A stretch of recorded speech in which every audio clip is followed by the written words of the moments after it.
बुंदेलखंड, वो बुंदेलखंड जिसकी चर्चा जब होती है तो पिछड़ापन और गरीबी हमेशा सामने आती है और इसी की चर्चाएं अधिकतर होती हुई दिखाई देती हैं।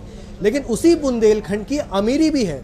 जी हां, उसी बुंदेलखंड की अमीरी को मध्य प्रदेश की सरकार देश और दुनिया के निवेशकों के सामने रखने के लिए रीजनल इंडस्ट्री कॉन्क्लेव सागर में आयोजित की। ये चौथी रीजनल इंडस्ट्री कॉन्क्लेव थी जो सागर में हुई। सबसे पहले मालवा, निमाड़ यानी कि उज्जैन, उसके बाद महाकौशल जबलपुर सरकार पहुंची। ग्वालियर चंबल की बात की जाए तो वहां निवेशकों को लेके गए और उसके बाद बुंदेलखंड लाकर ये बताया निवेशकों को कि आखिर बुंदेलखंड के जो जिले हैं, चाहे वो निवाड़ी हो, टीकमगढ़ हो, दमोह हो, सागर हो, इन तमाम जगहों पर निवेश की किस तरीके से संभावनाएं हैं। निवेशक काफी उत्साहित नजर आए क्योंकि राज्य सरकार रेड टेपिज्म नहीं, इस बार रेड कारपेट के साथ निवेशकों का स्वागत कर रही है। मध्य प्रदेश में सागर में रीजनल इंडस्ट्री कॉन्क्लेव की क्या कुछ रहा खास, ये बताएंगे आपको हमारे इस खास कार्यक्रम में। 27 सितंबर का दिन मध्य प्रदेश के बुंदेलखंड के लिए बेहद खास रहा। 3,500 से ज्यादा, जिनमें 6 अन्य देशों के प्रतिनिधि भी मौजूद थे और साथ साथ भारत के अलग अलग राज्यों के निवेशक मध्य प्रदेश पहुंचे थे। यानी कि करीब 3,500 से ज्यादा लोगों ने इस निवेश सम्मेलन में आने के लिए रजिस्ट्रेशन किया था। सागर के पीटीसी ग्राउंड में एक भव्य पंडाल लगा, जहां एक भव्य मंच पर मुख्यमंत्री मौजूद थे, तमाम जनप्रतिनिधि मौजूद थे, यानी कि मध्य प्रदेश की सरकार थी और सामने पूरे निवेशक थे और बताया जा रहा था मध्य प्रदेश की सरकार की तरफ से कि आखिर क्यों मध्य प्रदेश में वो निवेश करें। मध्य प्रदेश के बुंदेलखंड के सागर, छतरपुर, टीकमगढ़, निवाड़ी, दमोह और पन्ना जैसे जिलों में औद्योगिक विकास की अपार संभावनाओं को देखते हुए राज्य की मोहन यादव सरकार ने शुक्रवार को चौथी रीजनल इंडस्ट्री कॉन्क्लेव बुंदेलखंड के सागर में की। कार्यक्रम में पहुंचे निवेशकों का स्वागत बुंदेलखंड के पारंपरिक नृत्यों और संगीत से किया गया। इस इंडस्ट्री कॉन्क्लेव में 3,500 से अधिक प्रतिभागियों ने हिस्सा लिया, जिनमें 6 देशों Mongolia, Thailand, Kenya, Algeria, Canada और ईरान के अंतर्राष्ट्रीय प्रतिनिधि, विदेशी राजनयिक मिशन, 150 विशिष्ट अतिथि, 700 से अधिक विशेष आमंत्रित सदस्य और 1,000 एमएसएमई प्रतिभागी थे। सबसे पहले मध्य प्रदेश के तमाम अलग अलग विभागों के प्रमुख सचिवों की बात की जाए या आला अधिकारियों की बात की जाए तो उन्होंने एक प्रेजेंटेशन दिया। खनन, पर्यटन, हस्तशिल्प, हथकरघा, ऐसे तमाम विभाग थे जिनका प्रेजेंटेशन दिया गया और बताया गया कि आखिर उनके क्षेत्र में या उनके विभाग में जो क्षेत्र आते हैं उनमें निवेश की किस तरीके से संभावनाएं हैं और राज्य सरकार किस तरीके से निवेशकों के लिए सिंगल विंडो सिस्टम पर काम कर रही है। हम ऑलमोस्ट 70 टाइप्स के इंडस्ट्रीज जो नाबार्ड ने आइडेंटिफाई करी हैं उनमें काम करते हैं और उनके अनेकों सब टाइप्स भी अवेलेबल हैं, चाहे वो कारपेंट्री हो, चाहे वो कंपोस्ट हो, बोन कंपोस्ट हो। इवन अगर मैं सागर के कॉन्टेक्स्ट में बात करूं तो यहाँ पे तेंदुपत्ता संग्रहण बहुत होता है, जिसको भी एक इंडस्ट्री पोटेंशियल में यूज़ किया जा सकता है। मैं करंट स्टेटस की बात करूं तो एमपी जो है उसने पिछले सालों में अराउंड 7% रेट से ग्रोथ करी है। प्रधानमंत्री एम्प्लॉयमेंट जनरेशन प्रोग्राम के अंदर हमने अराउंड 50,000 माइक्रो एंटरप्राइजेस जो हैं वो चालू कराए हैं और 2 लाख लोगों को एम्प्लॉयमेंट दिया है। उसके बाद बारी आई उन निवेशकों की जो मध्य प्रदेश में निवेश कर रहे हैं, लोगों को रोजगार दे रहे हैं और राज्य की सरकार ने उनको मंच पर आमंत्रित किया था अपने अनुभवों को साझा करने, ताकि जो निवेशक मध्य प्रदेश आ रहे हैं उनको ये पता हो कि इससे पहले जो निवेशक मध्य प्रदेश में काम कर रहे हैं वो मध्य प्रदेश में काम कर उनका अनुभव किस तरीके से रहा है। उन बड़े निवेशकों ने इस बड़े मंच से अपने अनुभव भी साझा किए। जिस तरीके से माननीय मुख्यमंत्री जी के नेतृत्व में ये क्षेत्रीय रीजनल कॉन्क्लेव हो रहे हैं, हम सब लोगों को अपार संभावनाएं मिल रही हैं। बंसल ग्रुप पिछले 40 सालों से मध्य प्रदेश में काम कर रहा है। हम लोग भारत के विभिन्न प्रदेशों में काम करते हैं, उत्तर प्रदेश में करते हैं, महाराष्ट्र में करते हैं, हरियाणा में करते हैं, कर्नाटक में करते हैं, पर जितना अच्छा माहौल बिजनेस का मध्य प्रदेश में है वो हमको किसी प्रदेश में नहीं मिलता। बंसल ग्रुप ने सागर में एक हॉस्पिटल पिछले 1.5 साल पहले सर चालू किया है। भोपाल में जो हमारा हॉस्पिटल है उसमें हम लोग लीवर ट्रांसप्लांट, किडनी ट्रांसप्लांट करते हैं। और मेरे को बताते हुए हर्ष है कि सागर में भी सर हम लोगों ने किडनी ट्रांसप्लांट चालू कर दिया है। भारत एक कृषि प्रधान देश है। हमें कृषकों को भी आत्मनिर्भर बनाना है, कृषकों की कमाई को भी हमें कई गुना बढ़ाना है और देश की फूड सिक्योरिटी मिशन को भी आत्मनिर्भर बनाना है। हमारा ओस्वाल ग्रुप इसी और अग्रसर है एवं देश के लीडिंग मैन्युफैक्चरर्स में से एक है। हमारा निरंतर प्रयास रहता है कि हम उच्च क्वालिटी का खाद रीजनेबल प्राइस में फार्मर्स को उपलब्ध करा सकें। ओस्वाल ग्रुप ने भी मध्य प्रदेश में लगभग 2000 करोड़ से ज़्यादा का इन्वेस्टमेंट कर रखा है। हम मूलतः राजस्थान से आते हैं और मुझे ये बताते हुए अति प्रसन्नता हो रही है कि हम सबसे ज़्यादा इन्वेस्टमेंट इस वक्त मध्य प्रदेश में करके बैठे हुए हैं। हमारे और भी जगहों पे और भी स्टेट्स में इन्वेस्टमेंट है, गुजरात, महाराष्ट्र, लेकिन सबसे ज़्यादा इन्वेस्टमेंट हमने मध्य प्रदेश में कर रखा है। हमारे को यहाँ पे जो सपोर्ट मिलता है, यहाँ पे जो हमारे को हैंड होल्डिंग मिलती है, हमारे को यहाँ जो कोऑपरेशन मिलता है वो अभूतपूर्व है। हमारा सागर ग्रुप रोटी, कपड़ा, मकान, शिक्षा एवं स्वास्थ्य पांचों बेसिक चीज में काम कर रहा है।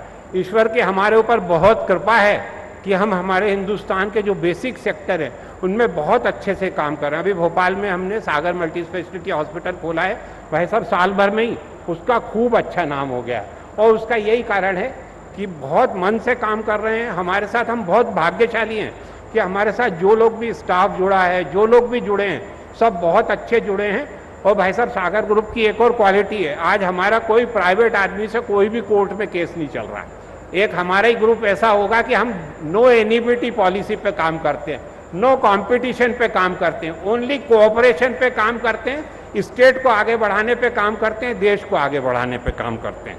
महाकाल ने आपको भेजा है मध्य प्रदेश का हित करने के लिए, वो भगवान करेंगे हमारा देश खूब आगे बढ़ेगा, हमारा मध्य प्रदेश खूब आगे बढ़ेगा। जय मध्य प्रदेश, जय भारत। आज मैं यहाँ मुख्यमंत्री जी के सामने घोषणा करता हूँ कि हम निवाड़ी में 3200 करोड़ का इंटीग्रेटेड स्टील प्लांट पहली बार लगा रहे हैं, जिसके लिए मैंने आपको आमंत्रित भी किया है कि आप फाउंडेशन स्टोन जब भी आपको मौका मिले, जब भी अगले 1 महीने में हम उसको स्टार्ट करने की पूरी व्यवस्था, सरकार ने उसके लिए ज़मीन भी आवंटित की है और हमने माइंस, आयरन और माइंस ऑक्शन में सरकार से ली है, जिसके हमने सभी तरह की फॉर्मेलिटीज़ पूरी कर दी है। और बुंदेलखंड रीजन जो कि सबसे बड़ा बैकवर्ड एरिया माना जाता है, उसमें हम जो इन्वेस्टमेंट कर रहे हैं उससे करीब 10,000 लोगों को डायरेक्ट और इनडायरेक्ट रोजगार मिलेगा। इस पूरे कार्यक्रम के दौरान मध्य प्रदेश के मुख्यमंत्री डॉक्टर मोहन यादव ने कई निवेशकों को भूमि आवंटन के आदेश पत्र जो हैं वो भी उनको सौंपे और साथ ही एक हैकाथन यानी कि स्टार्टअप्स को लेकर काम जो सागर में चल रहा था, पूरे देश भर के स्टार्टअप्स को बुलाया गया था, जिसमें से 60 लोगों का चयन किया गया था। उसमें जो उत्कृष्ट स्टार्टअप थे उनको पुरस्कृत भी किया गया। लोकार्पण करें।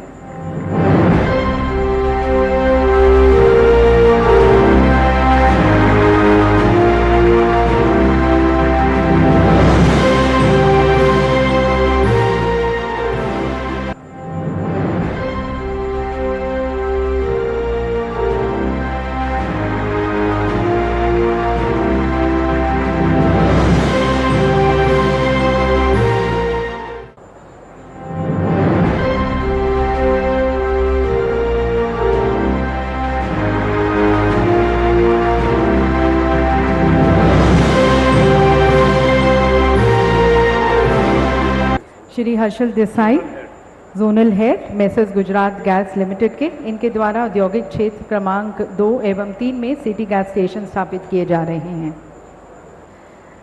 देवी सज्जनों, एक बार सभी के लिए, सभी पुरस्कार विजेताओं के लिए जोरदार तालियां हो जाएं। इसके बाद बारी आई राज्य के मुखिया डॉक्टर मोहन यादव की, जिन्होंने मध्य प्रदेश में बुंदेलखंड में निवेश के लिए राज्य सरकार के प्रस्तावों की जानकारी दी और साथ ही किस तरीके से राज्य की सरकार मध्य प्रदेश के अलग अलग क्षेत्रों में निवेशकों को आकर्षित करने के लिए काम कर रही है, बुंदेलखंड में संभावनाओं को देख रही है और निवेशकों के लिए किस तरीके से रेड कारपेट के साथ स्वागत कर रही है, ये तमाम बातें मुख्यमंत्री ने बताई। ये हमारे लिए एक तरह से वर्तमान के दौर में, बदलते दौर में, और जैसे कि कहा गया है मैं वो लिस्ट बताना चाहूंगा कि जिस प्रकार से कोई भी इंडस्ट्रियल समिट जब होती है तो वो किस किस प्रकार से प्रभाव डालती है, ये समूचे बुंदेलखंड के विकास के लिए प्रभाव डालेगी। और न केवल बुंदेलखंड के विकास के लिए, जब नए उद्योग आते हैं, इंफ्रास्ट्रक्चर का विकास होता है तो युवाओं को रोजगार मिलता है। बड़े पैमाने पर निवेशक जब आते हैं तो सभी प्रकार की विकास के नए दरवाजे खुलते हैं। उसी के साथ साथ स्थानीय व्यापार को भी प्रोत्साहन मिलता है। एक सेक्टर नहीं, एक इंडस्ट्री आएगी तो होटल वाले, ठेले वाले, बाजार वाले, सभी प्रकार के लोगों को यहां से लेके वहां तक उसका असर आता है। और ये सागर केवल सागर नहीं है, सागर का पूरा हमारा संभागीय क्षेत्र है, ये सब लाभान्वित होने वाले हैं। इसीलिए सागर के सभी जिले, पन्ना में सीमेंट उद्योग, जोरदार अभिनंदन करो। किसको कहते हैं? 1,500 करोड़ का इन्वेस्टमेंट अकेले पन्ना में होने वाला है। बीना के अलग अलग प्रकार के हमारे रसायन और उर्वरक के सभी प्रकार के कारखानों के माध्यम से आज ही यहाँ मध्य भारत की एग्रो प्राइवेट लिमिटेड के माध्यम से 400 करोड़ का इन्वेस्टमेंट और 500 से ज्यादा रोजगार के अवसर वहीं बीना के लिए मिलने वाले हैं। ये हमारी आज की अपनी उपलब्धि रहने वाली। भविष्य की दृष्टि से ये बुंदेलखंड के लिए एक बड़ा माइलस्टोन होने वाला है। बहुत बड़ा एक तरह से अपना एक नया आज के बाद एक इतिहास लिखा जाएगा। दीर्घकालिक रूप से डेवलपमेंट की ये बड़ी संभावना का एक क्षेत्र बन रहा है, क्योंकि जब हमारे इस क्षेत्र में नए नए राजमार्ग बन रहे हैं, जोरदार अभिनंदन माननीय नरेंद्र मोदी जी के लिए करिए, जिनके माध्यम से पूरे मध्य प्रदेश के अंदर 4 लेन, 6 लेन, 8 लेन केवल सुनते थे। भारत का सबसे तेज गति से और सबसे बड़ा दिल्ली मुंबई का छोटा कॉरिडोर बनाया 8 लेन सुपर एक्सप्रेस में, वो सबसे बड़ा सेक्टर निकल रहा है मध्य प्रदेश के बीच में से।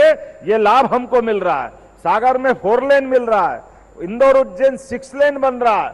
और ये अब तो इंडस्ट्रियल बेल्ट के लिए जरूर बताना चाहूंगा, कौन सा क्षेत्र हम छोड़ रहे हैं। हमारी मेट्रो, और मेट्रो तो छोड़ो, वंदे मेट्रो भी मध्य प्रदेश में अपना पांव पसार रही। जोरदार अभिनंदन करे, किसी प्रकार के क्षेत्र को हम नहीं छोड़ रहे। ये बहुत ही महत्वपूर्ण कदम है। मैं देख रहा हूँ इस प्रदेश सरकार ने जो अलग अलग क्षेत्रों में उठाया, जैसे महाकौशल में किया, इसके पहले उज्जैन में किया था, और अब बुंदेलखंड में कर रहे हैं। तो एक अमूमन छवि ये बनी हुई कि बुंदेलखंड तो बड़ा पिछड़ा हुआ है और ये है और वो है। जब लोग यहाँ आएंगे और यहाँ की जो समृद्ध विरासत को देखेंगे, या जैसे सागर की हम बात करें, यूनिवर्सिटी है, सबसे पुरानी यूनिवर्सिटीज में से एक है, तो स्किल के एरिया में हम यहाँ पर बहुत काम कर सकते हैं। या जो प्राकृतिक संसाधन है यहाँ पर वो बहुत रिच है, आप उनको देखेंगे तो अभी आपको पता चलेगा कि एक्चुअली बुंदेलखंड पिछड़ा है या संभावनाओं से भरा हुआ है। तो ये बहुत ही स्वागत योग्य पहल है कि बुंदेलखंड की संभावनाओं को आप एक पटल दे रहे हैं, अंतर्राष्ट्रीय पटल। Central India state, Madhya Pradesh, is organizing a regional industry conclave in various places of Madhya Pradesh. Some of the foreign delegates also participated in this conclave. We are with a delegate from Mongolia. Sir, how Mongolia is interested in Mongolia investors are invested in Madhya Pradesh or in India? First of all, I'm happy to be part of this important investment conference, and personally I see that Mongolia and India have a very huge potential for implementing joint projects. Especially I see the 3 or 4, 5 areas. One of them is agriculture, because we have a huge land.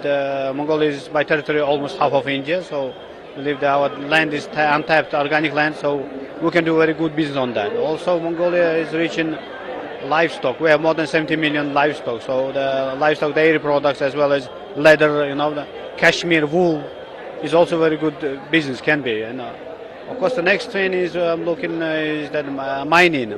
Mongolia is a very rich country in terms of the mining. We have huge deposits of coking coal as well as copper, gold, and you name it, and the rare earth elements. I believe personally that the Indian business people can be interested in doing joint venture rare earth elements, since India is importing more than 90% of its use for the agriculture production from the foreign countries, rare earth elements.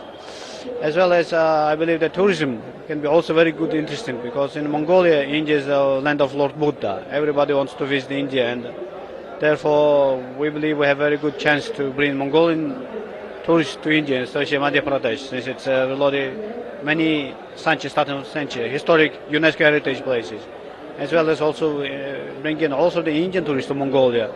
So it should be a very interesting and promising joint venture, I believe so. We are with the Thailand delegate who are participating in the regional industry conclave which are organized in the Sagar Bundelkhand area. Sir, welcome for DD India, sir. How Thailand and India relations about the business, about the businessmen important? Well, Thailand and India, we have a very close economic cooperation. We have a FTA among us, both Thai and India free trade agreement and also the ASEAN-India free trade agreement. So the trade volume is very good. However, in terms of investment is still, under potential. So this is the reason that why I came here to the conclave to learn more about the trade and investment potential in India, especially in Madhya Pradesh and in Saga as well. Oswal समूह की अगर बात करें तो पंकज ओसवाल जी हमारे साथ मौजूद हैं। बुंदेलखंड में निवेश की संभावनाओं को तलाशने के लिए पहुंचे हैं। क्या संभावनाएं नजर आ रही हैं सर बुंदेलखंड में? बुंदेलखंड में असीम संभावनाएं हैं। हमारा यहाँ पे पहले से एक प्रोजेक्ट है जिसमें कि हम लोग DAP NPK SSP खाद बना रहे हैं और मध्य प्रदेश के किसानों को हम क्वालिटी खाद रीजनेबल प्राइस में सप्लाई कर रहे हैं। क्या लगता है आपको मध्य प्रदेश की सरकार जिस तरीके से अलग अलग क्षेत्रीय स्तर पर जाकर इन्वेस्टर सबमिट कर रही है, कितना फायदा इससे राज्य को होगा और निवेशकों को इससे किस तरीके से सुविधा होती है?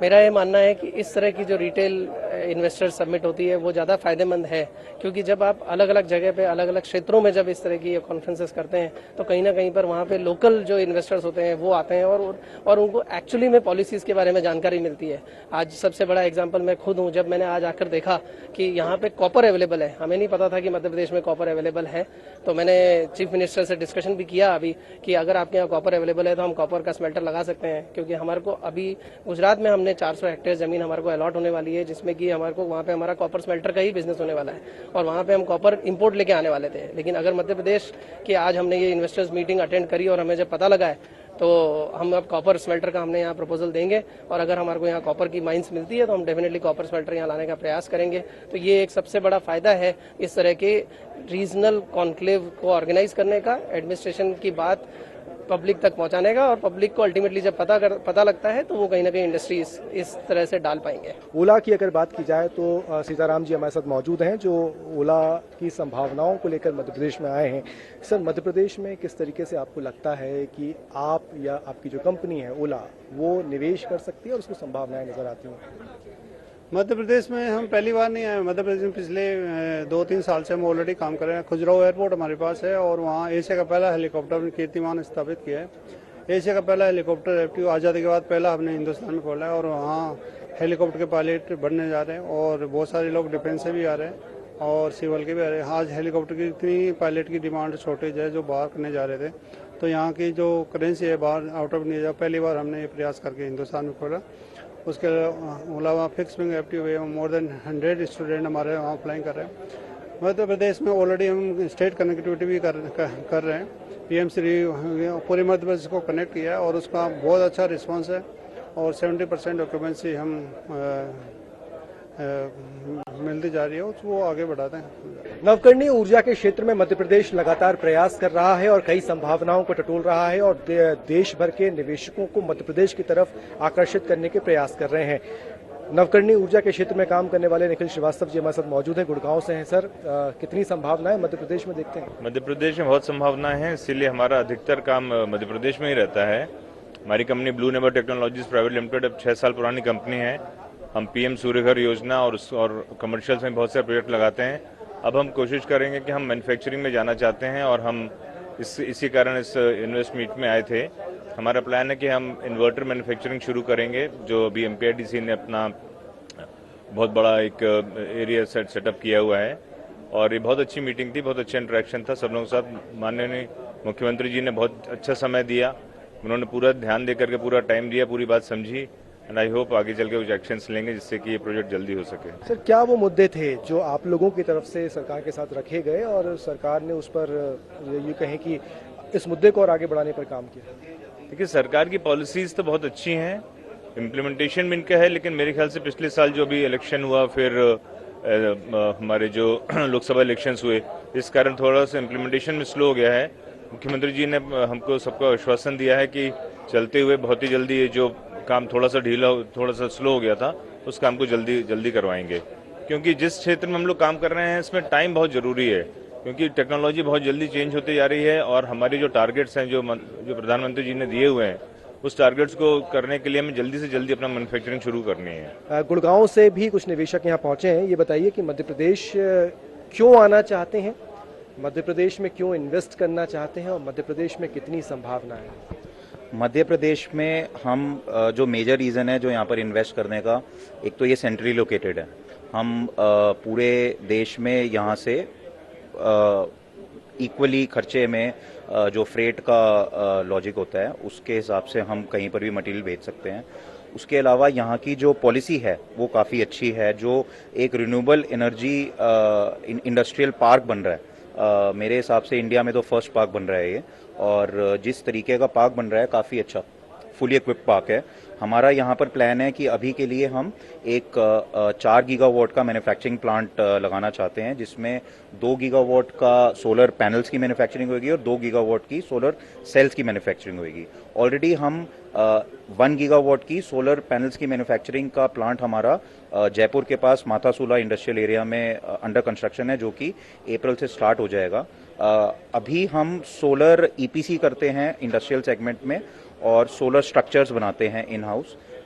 सनकाइंड एनर्जी हमारी कंपनी का नाम है और हम गुड़गांव बेस्ड हैं, और हम बहुत ज़्यादा खुश हैं यहाँ पर आकर। सीएम सर से मिलकर काफ़ी अच्छा लगा। उन्होंने हमें पूरा का पूरा कॉन्फिडेंस दिया है कि दिसंबर से पहले हमें यहाँ पर ज़मीन का अलॉटमेंट होएगा, जिससे कि हमारी कोशिश रहेगी कि इनिशियल 1 साल के अंदर हम सोलर पैनल का प्लांट लगाएं और लगभग 1.5 से 2 साल लगते हैं सोलर सेल्स का प्लांट लगने में। तो 2027 से पहले हम पूरी यहाँ पर जो हमारी मैन्युफैक्चरिंग फैसिलिटी होगी वो स्टार्ट करेंगे। विकास जैन जी हमारे साथ मौजूद हैं, सोलर के क्षेत्र में काम करते हैं और मध्य प्रदेश में निवेश की संभावनाओं को देख रहे हैं। सर, कितनी संभावनाएं मध्य प्रदेश में नजर आ रही हैं? हम लोग एमपी में आज इस रीजनल कॉन्क्लेव में आए हैं अपने फर्दर इन्वेस्टमेंट्स की जगह तलाशने, जो कि हमें सर ने सीएम साहब ने हमको एक सजेस्ट करी है। मोहासा बोबाई में जो कि रिन्यूएबल एनर्जी का स्पेशलाइज्ड पार्क डेवलप किया जा रहा है। एमपी में अपनी तरीके का पहला पार्क है, इंडिया में इस तरीके का कोई पार्क नहीं है जो स्पेशली सिर्फ रिन्यूएबल एनर्जी के लिए बनाया गया है। हम लोग काफ़ी उत्साहित हैं इस पार्क को लेके। हमने अपनी रिक्वायरमेंट्स सर को, एमपीआईडीसी की टीम को और सीएम साहब को अवगत कराई है, कि जो कि हमें उम्मीद है कि बहुत ही शीघ्र हमारी सारी रिक्वायरमेंट्स पूरी हो जाएंगी और हम अगला निवेश जो कि लगभग 1600 करोड़ रुपए के करीब का है, जिसमें अंतर्राष्ट्रीय स्तर के सोलर पैनल्स और सोलर सेल्स बनाए जाएंगे, वो जल्दी हमारा प्लांट एमपी के अंदर चालू होगा। इस प्लांट के अंदर प्रत्यक्ष और अप्रत्यक्ष तौर पे लगभग 2000 लोगों को रोजगार मिलेगा।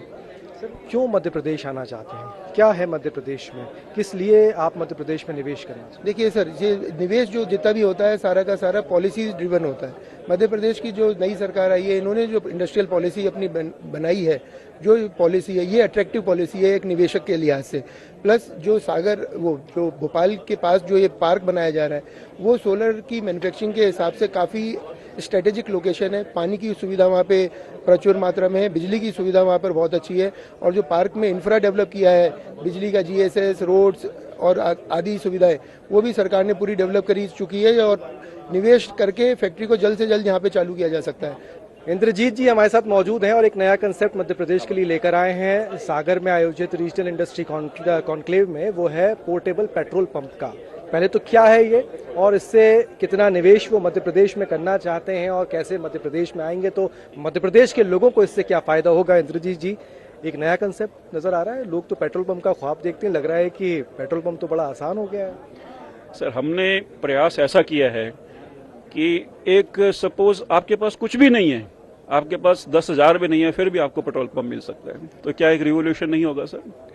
आपके पास अपनी जगह भी नहीं है, फिर भी आपको ये मिल सकता है, क्योंकि इसके अंदर सरकार, भारत सरकार ने एक फ्लेक्सिबिलिटी दी है कि आप रेंट के ऊपर भी ले सकते हैं। आज अगर एक 10 बच्चे जो एक अच्छी ग्रेजुएशन BTech MBA करके 10 बच्चों को सरकार एक फैसिलिटेट कर देती है। भारत सरकार के MSME डिपार्टमेंट ने सभी सरकारों को, सभी बैंकों को इन्फॉर्मेशन दी है कि आप इसको मैक्सिमम से मैक्सिमम फाइनेंस करिए। भारत सरकार भी मदद करेगी और थोड़ा सा राज्य सरकार भी मदद कर देती है। तो आप सोच के देखिए कितने लोगों के लिए एक अचीवमेंट होगी सर इसकी। कैसे काम करेगा, कैसे लोग इससे जुड़ेंगे और क्या इसका फायदा है? इसमें सर जो हमने राज्य सरकार को एक प्रपोजल दिया है, हमने एक ऑफिस बनाया है भोपाल में। तो जिस दिन हमने ऑफिस बनाया, हमने कोई अभी मीडिया वगैरह, क्योंकि इलेक्शन का टाइम था, उस टाइम पे ही हमारे पास 1200 से 1500 लोगों की एप्लीकेशन आ गई कि हम लेना चाहते हैं। देखिए हम लोग बिल्कुल मानते हैं कि हम लोग दिल्ली से हैं और फॉरेन टेक्नोलॉजी है, हमें यहाँ पे नहीं कोई जानता। तो हमने सरकार को यही बात कही है कि आप हमारे नोडल बनिए। जो लेने वाला है उसका भी विश्वास बनेगा, जो देने वाला है उसका भी विश्वास बनेगा। हमें भी अच्छा लगेगा कि इसको दे रहे हैं। और आप जगह बताइए कौन सी जगह पे रखना चाहते हैं, किसको देना चाहते हैं, ये हम सरकार के ऊपर डाल रहे हैं कि आप करिए उसके ऊपर, जिससे कि आप डिसाइड कर सके कि कैसे होगा। आम पेट्रोल पंप जो हम देखते आए हैं, उससे ये किस तरीके से अलग है? ये पोर्टेबल क्यों है? पोर्टेबल ऐसा, ये कंटेनराइज है, कंटेनर के अंदर ही स्टोरेज है। आप अगर एक कंटेनर को जैसे शिफ्ट कर सकते हैं कि आप इस जगह से नहीं, आप दूसरी जगह पे इसको लेके जाना चाहते हैं, तो कंफर्टेबली आप इसको एक ट्रॉली के ऊपर, ट्रक के ऊपर शिफ्ट क्रेन से उठाइए। इसकी पूरी वीडियो वगैरह अवेलेबल है, आपको शेयर करेंगे किस तरह से इंस्टॉल होता है, कैसे इसको लगे। इसमें सिर्फ इतना ही है कि आज सपोज आपने एक जगह पे लगा लिया, पता लगा कल सरकार ने उसके ऊपर ओवरब्रिज बनाना है, तो आपका पेट्रोल पंप नीचे चला जाता है। कुछ ऐसा रीजन हुआ कि कल पाइपलाइन निकालनी है, कुछ और लगना है, तो सरकार के लिए भी एनओसी देना दिक्कत है। इसमें कंफर्टेबली है कि आप दूसरी जगह पे जाके आप इसका अप्रूवल ले लीजिए और अप्रूवल लेके आप इसको इंस्टॉल कर लीजिए। ये जस्ट एक कंटेनर को रखना कि आप उठाइए, क्रेन से उठा के रखना, सिर्फ इतना ही, इसलिए इसको पोर्टेबल। निवेश कितना हो सकता है इसमें? अगर कोई व्यक्ति इस क्षेत्र में आना चाहेगा तो कितना उसको पैसा चाहिए कि वो इसको शुरुआत कर सकता है? देखिए इसमें जो सेटअप कॉस्ट लगभग हम 90 लाख से लेके 1 करोड़ 15, लगभग एक टेंटेटिव 1 करोड़ के आसपास का सेटअप बनेगा। जैसे मैंने आपको बताया कि जिसके पास अपना है वो तो लगा ही सकता है। बाकी इसमें हम कोशिश कर रहे हैं कि इसमें सरकार भी मदद करे और बैंक भी इसके अंदर आए। तो उसमें मुझे लगता है कि किसी के लिए भी अगर 10, 15, 20 लाख, 25 लाख भी कोई लगा ले तो आराम से इसको लगा सकते। मध्य प्रदेश के मुख्यमंत्री से आप मिले हैं, क्या उन्होंने कहा इस पूरे प्रोजेक्ट को जब आपने उनके सामने रखा? मुख्यमंत्री जी बहुत प्रभावित थे। उन्होंने बोला कि जब मैं वहाँ पे अनाउंस कर रहा था तो मैं एक सोच रहा था कि क्या पोर्टेबल पेट्रोल पंप भी हो सकते हैं। वो बोले कि नहीं, अगर ऐसा कुछ है तो मैं पूरी मदद करूंगा। और हम बहुत खुश हैं कि जिस हिसाब से मुख्यमंत्री जी ने इसके ऊपर रिस्पॉन्स किया है और जिस हिसाब से सब लोग बैठे तो उन्होंने इसको अप्रिशिएट किया है कि हाँ, इस टेक्नोलॉजी की शुरुआत हम मध्य प्रदेश से करेंगे। तो हम इसको लेके बहुत ही पॉजिटिव हैं कि सरकार जो रिक्वायर्ड हो। प्रधानमंत्री नरेंद्र मोदी की परिकल्पना थी एक जिला एक उत्पाद, और इसी के तहत देश भर के हर जिले के एक प्रतिष्ठित उत्पाद को जो व्यापारिक दृष्टि से बहुत महत्वपूर्ण रोल अदा कर सकते हैं उनको चुना गया। और मध्य प्रदेश में रीजनल इंडस्ट्री कॉन्क्लेव की अगर बात करें तो बुंदेलखंड के जिलों के प्रत्येक उत्पाद को प्रदर्शित करने की कोशिश की जा रही है। ये देखिए सागर जिले का ODOP अगर देखें, एक जिला एक उत्पाद की बात है, टमाटो केचप जो है वो यहाँ पर दिखाई दे रहा है और टोस्ट यहाँ पर मौजूद है। सर, क्या बताने की कोशिश है और क्या है सागर का एक जिला एक उत्पाद? सागर जिला का टमाटर का चयन हुआ है, जिसमें टोमेटो केचप सॉस का प्रोडक्शन किया जा रहा है। एक्चुअली टमाटर का एरिया बहुत ज़्यादा है सागर में, तो उस हिसाब से शासन द्वारा टमाटर का चयन किया है। उद्देश्य यह है कि यहाँ के जो कृषक हैं उनका प्रोडक्शन काफ़ी मात्रा में है, मगर उनको पूरा वैल्यू नहीं मिल पाता है। तो उद्देश्य शासन क्या है कि यहीं पे आप प्रोडक्शन करके उसकी यूनिट लगाएं। जो शासन की PMFME स्कीम है उसके तहत यूनिट लगी है अपने यहाँ। ये जो प्रोडक्ट देख रहे हैं आप, ये अपने ज़िले का ही है।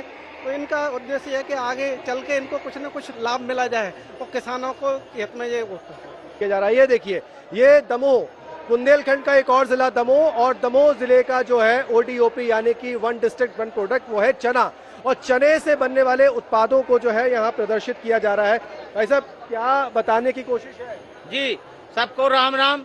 हम दमोह जिले से हैं और हमारे चना के नाम से हमारा जिला पहचानो जात है। और चना के हमों सब जने मिलके, हमों सब जने किसान आदरणीय बहादुर सिंह जी हैं जी। हमारे यहाँ पे जो चना है, चना के उत्पाद जो तैयार करा के हम लोग लाए हैं, इसमें चने का आटा है, नमकीन है, बड़ी है, पापड़ है और चने की भाजी, ये सूखी भाजी है, इसको हम 12 महीने उपयोग कर सकते हैं। ये हमारा वर्मी कंपोस्ट है। तो हम लोग अलग अलग जगह से अलग अलग उत्पाद लेके आए हैं। इतने बड़े समारोह में हमारा सौभाग्य है कि हमें एक बाजार मिलेगा, बाजार में हमारे उत्पाद को जगह मिलेगी और इन्हीं आशाओं के साथ में हम अपने अपने उत्पाद को लेकर आए हैं ताकि ये दूसरे जिलों में, दूसरे प्रदेशों में और भारत के हर कोने में पहुंचे। और भारत के साथ हम चाहते हैं कि आपके माध्यम से सारी दुनिया में हमारे उत्पाद को जगह मिले। अब बात निवाड़ी की करें तो निवाड़ी एक बहुत महत्वपूर्ण जिला मध्य प्रदेश का नया जिला, जहां हाटी मसाला जो है वो यहाँ का एक जिला एक उत्पाद है। भाई साहब ये बताइए, क्या बताने की कोशिश है, क्या इस स्टॉल के जरिए बता रहे हैं? जी, ये क्या है, एक जिला एक उत्पाद के तहत है माल, तो अब सोच रहे हैं कि अपना प्रोडक्ट बढ़ जाए, यहाँ पर अपन को बायर मिलेंगे। क्या प्रोडक्ट है? ये हमारा जिले का है जिंजर सॉल्ट पाउडर, मेन ये पाउडर है जिसकी प्रोसेसिंग वहीं पर होती है, वहीं की खेत से लिया हुआ माल है, कहीं बाहर से लिया हुआ नहीं है। तो केवल एक जिला एक उत्पाद ही नहीं, इसके अलावा अगर बात करें रोजगार की तो उद्यमी दीदियां जो है वो भी यहाँ पर मौजूद हैं। ये बताइए क्या बता रहे हैं और किस तरीके के उत्पाद हैं आपके पास? हमारे पास सर ये उत्पाद है कि जो प्रोडक्ट आप देख रहे हैं ये सारे प्रोडक्ट हमारे समूह की दीदियां बनाती हैं और इनको हम लोग, हमारा जैसे प्रयास तो है, छोटे छोटे हम लोग ये कार्य कर रहे हैं और हमारे माननीय मुख्यमंत्री और प्रधानमंत्री जी का सहयोग रहा तो एक दिन हम लोग अपने देश को नंबर 1 पर लाने का प्रयास करेंगे। ये वो दीदियां हैं जो देश में लखपति दीदियों का भी जो कॉन्सेप्ट चल रहा है, ये वो तमाम दीदियां हैं जो रोजगार कर, अपने स्वयं का रोजगार कर जो है स्थानीय उत्पादों को बनाकर जो है अपना घर चला रही हैं और अपने आपको भी आर्थिक तौर पर मजबूत कर रही हैं। बुंदेलखंड में रीजनल इंडस्ट्री कॉन्क्लेव का होना ये बताता है कि बुंदेलखंड की अमीरी जो है वो इन्हीं सब चीजों से है और बुंदेलखंड कितना समृद्ध है ये देश दुनिया से आने वाले निवेशकों को भी बताया जा रहा है। इसी के साथ हमारे इस खास कार्यक्रम में इतना ही। मध्य प्रदेश की सरकार अब बुंदेलखंड के बाद रुख करेगी विंध्य अंचल का और विंध्य में निवेश की संभावनाओं को तलाशने की कोशिश करेगी और निवेशकों को वहां की गति और प्रगति से अवगत कराएगी। दीजिए इजाजत, नमस्कार।